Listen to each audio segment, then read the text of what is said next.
by Ruth Natsa, Uganda. The Alliance for Food Sovereignty in Africa, AFSA, Wednesday, began an interactive meeting between members of the media and member organizations in Entebbe, Uganda, aimed at promoting food sovereignty. The meeting, which is to run from December 13 to 15, has participants drawn from 10 African countries including Nigeria, Uganda, Kenya, Senegal, South Africa among others.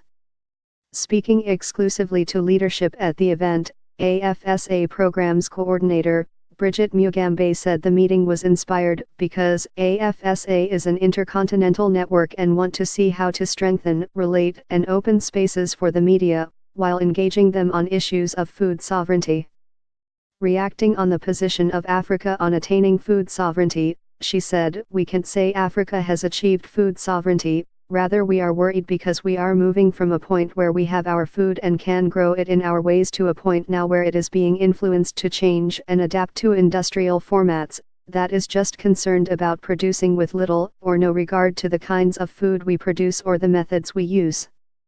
She stated, "The new ways do not take into consideration the food producers, including the smallholder farmers, fisher folks, hunters, gatherers, hunters, so Africa has reached a point where it looks like it is rather moving back from where we should be going." Speaking on some of the specific challenges, she said it is quite broad and it is manifesting in the policies now being introduced in Africa. Such policies are in favor of industrial agriculture and doing away with smallholder farmers.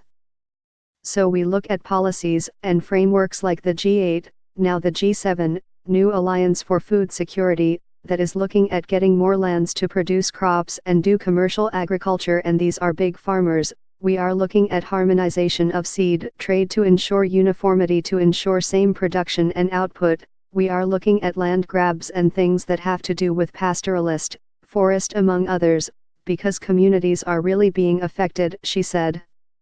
Stating her reaction to the increasing population and high food demands, considering focus is on the protection of smallholder farmers, she said, "Already the smallholder farmers are already feeding the population," noting that 70% of food consumed by Africans are produced by smallholder farmers.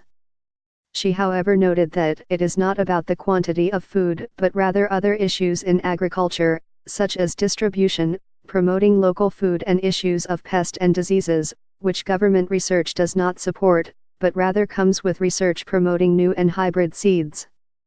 The program coordinator in her recommendations called on African governments to look at Africa as a continent that is rich, with good soil, diversity of culture, and ensure that government puts in resources, develop local seed, enhance soil fertility with a view to proffering solutions. AFSA, which has 34 members networks active in 50 African countries, is an alliance of civil society actors who are part of the struggle for food sovereignty and agroecology in Africa. The core purpose of AFSA is to influence policies and promote African solutions for food sovereignty.